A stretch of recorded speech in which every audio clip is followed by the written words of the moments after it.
गंगा जल हाथ में लीजिए यजमान। ओम केशवाय नमः। महाराज वो मिनरल वाटर से काम नहीं चलेगा का? मिनरल वाटर चाहिए तो कहीं और जाओ भोसड़ी के। गंगा में हमारा विश्वास अब भी अटल है। पाणे जी, ये बताइए, ये देश कब तक राम भरोसे चलता रहेगा? जब तक राम के भरोसे है तब तक ही ठीक चलेगा। ये लेडी फिंगर कैसे दिया? 4 रुपया पाव। और ये कालीफ्लावर? 3 रुपया पाव। और वो ब्रिंजॉल? बैगन दिया 3 रुपये पाव। तीनों आधा आधा किलो तोल दो। ठीक है, इसको दो पहले। अच्छा, और ऐसा करो आधा किलो टमाटो भी दे दो। हाँ। हैं? टोटल 20 रुपया। अच्छा। आपको क्या दूं सावित्री बहन? आधा किलो लौकी। और कुछ? बस। आजकल किस पार्टी में हो? आपकी बारी, अटल बिहारी। अरे पर मंदिर मस्जिद मुद्दे पर तुम तो राधे श्याम के कान चबा गए थे। डॉक्टर साहब, देश जब संकट की घड़ी में हो तो इससे उसमें या उससे इसमें आ जा सकने की गुंजाइश होनी चाहिए। ये गुंजाइश ही तो लोकतंत्र की ताकत है। चलिए अगर चाय लड़ जाए। चलिए। हंस लो, बाकी 5 साल तो रोना ही है। हाँ, तुम्हारी सरकार बन गई तो ये तो होना ही है। तुम लोग पहले थूकते हो और फिर चाटते हो और समझते हो कि देश है चूतिया। कल तक बोलते थे कि काशी और मथुरा हमारे एजेंडे में नहीं है। आज कहते हैं कि अयोध्या में राम मंदिर बनाएंगे। कल को कहेंगे कि कोर्ट कचहरी किसी चीज को नहीं मानते हम। साले कोई दीन ईमान है तुम्हारा? सलाम मियाँ। सलाम। सलाम। सब खैरियत तो है? हाँ जी। बैठो। और सुनाओ, क्या हाल चाल है? हाल तो आप देख ही रहे हैं। कहीं ऐसा तो नहीं है कि ग्राहकी आने बंद हो गए हो? क्यों? ग्राहक क्यों बंद हो जाएंगे? अरे इस मोहल्ले का कोई ठिकाना है? राम जन्मभूमि और सीता पूजन का तमाशा तो देखा ही है तुमने। कैसी बात कर रहे हैं साहब आप? 50 साल से 80 पर हमारी दुकान है। आज तक ना कभी चोरी हुई ना लूटपाट। गाली तक नहीं दी किसी ने हमें। झूठ बोलते हैं आप। जब भी दंगा होता है तुम्हारी दुकान बंद हो जाती है, हमने खुद देखा है। वो अलग बात है। वो मोहल्ले के कारण से नहीं, किसी दूसरे कारण से। खैर छोड़ो ये सब। अच्छा एक बात बताओ, इस बार वोट किसे देने का विचार है? आप ही बताइए, किसे दें? अरे इसमें बताने की क्या बात है? इस बार पूरा चुनाव ही सेक्युलर पर हो रहा है। सेकुलर यानी मुस्लिम वोट? ना, सेक्युलर यानी मुसलमानों के हित पर, ईसाइयों के हित पर, हिंदू सांप्रदायिकता के विरुद्ध। मुस्लिम वोट बैंक के अलावा सेकुलर का कोई अर्थ है? और पिछले 50 साल से आप जो ये हिंदू कार्ड भिड़ाए हुए हैं उसका क्या अर्थ है? बुरा मत मानिएगा साहब, मेरी सारी जिंदगी इसी मोहल्ले में बीती है। इसी मोहल्ले के बच्चों के साथ में खेला, बड़ा हुआ। यहाँ सभी लोग जानते भी हैं मुझे। रोजी रोटी भी उन्हीं से चलती है, पूरा परिवार चलता है। मैं उनसे अलग नहीं हूँ। मैं वोट उसे ही दूंगा जिसे मोहल्ला देना चाहता है। लेकिन मैं वोट दे भी दूं तब भी कोई विश्वास नहीं करेगा। बस तकलीफ इसी से होती है। अच्छा मियाँ, चलता हूँ। खुदा हाफिज। खुदा हाफिज। चलो मियाँ। सुन रहे हो राधेश्याम पड़वा? ये है 6 दिसंबर की देन। जो मुसलमान नहीं थे या जिन्हें अपने मुसलमान होने का एहसास तक नहीं था, वे भी मुसलमान हो गए रातों रात। मामूली से मामूली टूटी मस्जिद में भी लाउडस्पीकर लग गया। जिस मस्जिद में कभी नमाज नहीं पढ़ी गई, उससे भी भोर और रात में अजान सुनाई पड़ने लगी। जो नमाज में नियमित नहीं थे, वे भी नियमित हो गए। इस पूरे इलाके में हिंदू से मुसलमान हुए लोगों की कितनी बड़ी तादाद है, वो ये भी जानते हैं कि हम सब एक ही घराने और एक ही परिवार से ताल्लुक रखते हैं। एक जमाने से वे भूमिहारों और ठाकुरों के यहाँ बिना किसी भेदभाव के आते जाते थे। 30 त्योहार साथ साथ मनाते थे, एक ही खटिया मछिया पर बैठते थे। कभी फर्क नहीं मालूम पड़ता था दोनों के बीच। लेकिन चीजें बदल गई राधेश्याम पड़वा। उस घटना के बाद चीजें बदल गई। है कोई जवाब तुम्हारे पास? अरे तुम लोग सुनो तब ना। हम लोग कहें सामाजिक समरसता और तुम लोग चिल्लाने लगते हो सांप्रदायिकता सांप्रदायिकता। अरे अर्थी को उठाए चल रहे लोग राम राम भी कहें तो तुम्हें सांप्रदायिकता ही सुनाई पड़ती है। तो हम क्या करें? हर हर महादेव। जगुआ मल्ला को ही देखो, गोबर थी उसकी कोठरी, उधर ताकते हुए भी घिन आती थी। और अब देखो कितने साफ सुथरे। और बच्चे मोहल्ले में हैं किसी बामन के ऐसे बच्चे? तरह तरह के बढ़िया डिजाइन वाले पैंट शर्ट पहनते हैं। पहले रात दिन गली में लड़ाई झगड़ा और चिल्लपाव मचाए रहते थे, अब तो पढ़ते लिखते भी दिखाई देते हैं। कल कुटिया लिए जोड़ खटा रहे हैं, रंगीन टीवी देख रहे हैं। और उनकी औरतें और बेटियां इतनी गंदी की क्या आती थी, और अब देखो दरवाजे के बाहर बैठी वो ट्रांजिस्टर सुन रही हैं। अंग्रेजनों की मैक्सी पहने सूप में चावल भी नहीं है। तो हम क्या करें? किसी अंग्रेजन को रख लें क्या? अरे घर में रखने को कौन कह रहा है जी? अंग्रेजों को संस्कृत ना पढ़ाना हो तो मत पढ़ाइए, कथा तो कह सकते हैं। कीर्तन करिए, प्रवचन करिए, सत्यनारायण की कथा बांचिए, भागवत पढ़िए, 2 पैसे कमाने का कोई रास्ता तो ढूंढिए। सावित्री, न वित्तेन तरपनियो मनुष्य। मनुष्य के धन की प्यास कभी नहीं बुझती। तेल बनाने वाले, बिजली बेचने वाले अब सब्जी बेच रहे हैं, पानी बेच रहे हैं, पर उनकी प्यास नहीं बुझ रही।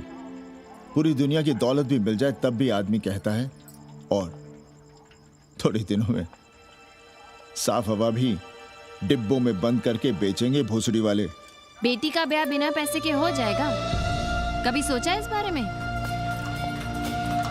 भारत माता की जय! भारत माता की। आइए वकील साहब, बैठिए विपक्ष में। अरे कब तक? 4 दिन की चांदनी फिर अंधेरी रात। क्यों कॉमरेड? खंडर भाई, लाल सलाम। आप भी बैठिए श्रीवास्तव जी के साथ। हमने विपक्ष में बैठेंगे न यहाँ पप्पू की दुकान में। ये साला चुड़क को भंगेड़ी और भाजपाइयों का अड्डा हो गया। अरे कॉमरेड सुनो तो यार।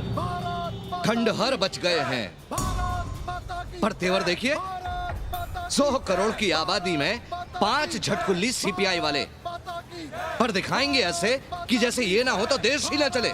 चिंता न कीजिए, थोड़ी देर में आ जाएंगे। ज्यादा दिनों तक विपक्ष की राजनीति नहीं कर पाएंगे।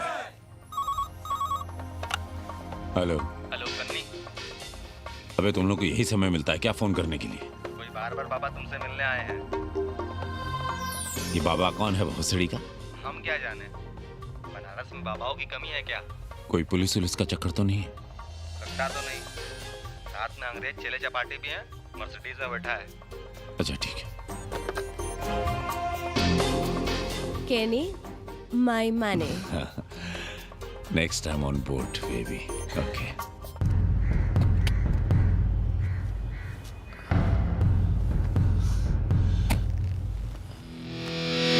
कैसे हो कानी? भोसड़ी के नक्का तू। अरे सवित्रा बहनी, सवित्रा बहनी, अरे कहाँ हो? हम यहाँ हैं। अरे छत पर क्या चोंच लड़ा रही हो? गजब हो गया बहनी, सुनोगी तो हैरान रह जाओगी। अरे ऐसा क्या हो गया? वो अंग्रेजन लौट आई है। कौन? कथरीन। और कौन? कथरीन? हाँ, साथ में वो नौवा भी है। वो चूतिया बाबा हो गया है। बार बार बाबा खड़ताल बजा के आशीर्वाद देता है, आगे पीछे चेला चाटी। बता रहा था कि 80 में पुराना वाला अखाड़ा खरीद लिया है, वहाँ योगा आश्रम बनेगा। और वो ससुरी बनारस में दूसरी किताब लिख रही है। अच्छा है, अब विदेशी ही इतिहास लिखेंगे, भारत का और बनारस का। आज तुम्हारा ध्यान कहीं और है बहना, तुमने हमें गौर से देखा तक नहीं। कैसा है? अभी अभी बनवाया है।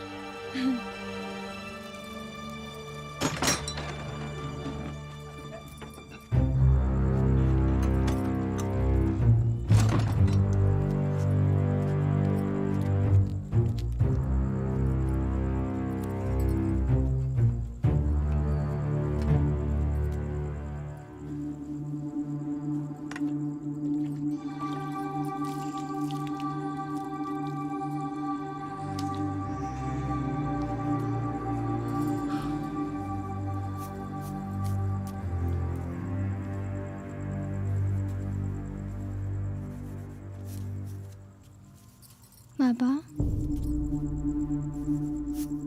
हमें कंप्यूटर क्लास की फीस भरनी है। बेटे क्यों सीखना है कंप्यूटर? क्या इसके पहले कंप्यूटर के बिना देश नहीं चलता था क्या? कहां से इतना पैसा लाएं? 4 फल खरीदने की तो हैसियत नहीं है हमारी। मंदिर जाते हैं तो पंडे पुजारी चढ़ावे से निकालकर 2-4 फल हमारे हाथ में रख देते हैं। वही हम तुम्हें देकर खुश हो जाते हैं। जो पढ़ रही हो वही बस है हमारे लिए।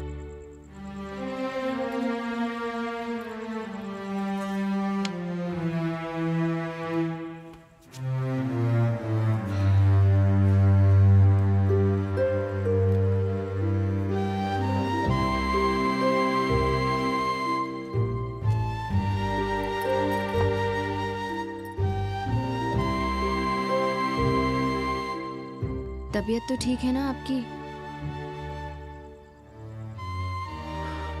हमारी तबीयत को क्या हुआ?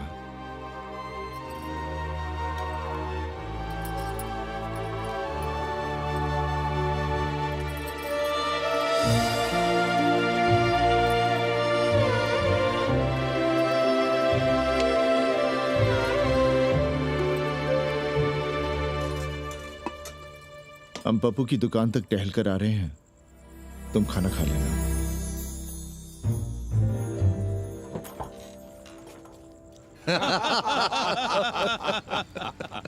आइए आइए पांडे जी। प्रणाम प्रणाम प्रणाम। इससे पहले कि 80 घाट अमेरिका के मियामी का आसामी हो जाए और घाट के विदेशी और चौराहे के स्वदेशी इस देसी मोहल्ले की खाट खड़ी कर दें, आइए और देखिए किस कदर घंडऊ गदर मचा रहे हैं। ये दड़बे के गदर है।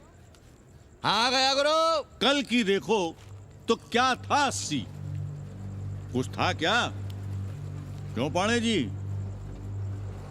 पर जैसे ही प्राचीन पंडों ने काशी को धर्म और मोक्ष की नगरी घोषित किया, वैसे ही देश भर के राजाओं, सामंतों, व्यापारियों ने घाटों के किनारे किनारे अपने महल और मंदिर बनवाने शुरू कर दिए। अब जब मंदिर बन गए तो उनके बगल में कोठरियां भी बनवाई गई ताकि ये पंडे पुरोहित इन मंदिरों में दिया बाती भी कर सकें और पूजा पाठ भी करते रहें। और ये पंडे पुरोहित अपने जजमानों के कल्याण के लिए धर्म कर्म करते रहे। अपने बच्चों को ज्योतिष, कर्मकांड, संस्कृत सिखाते पढ़ाते रहे।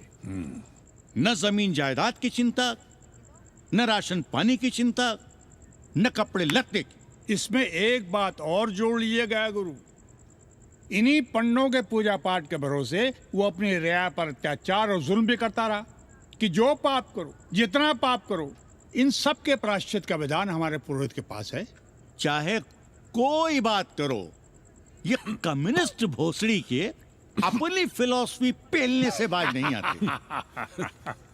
खैर, आजादी के पहले सब कुछ चकाचक था।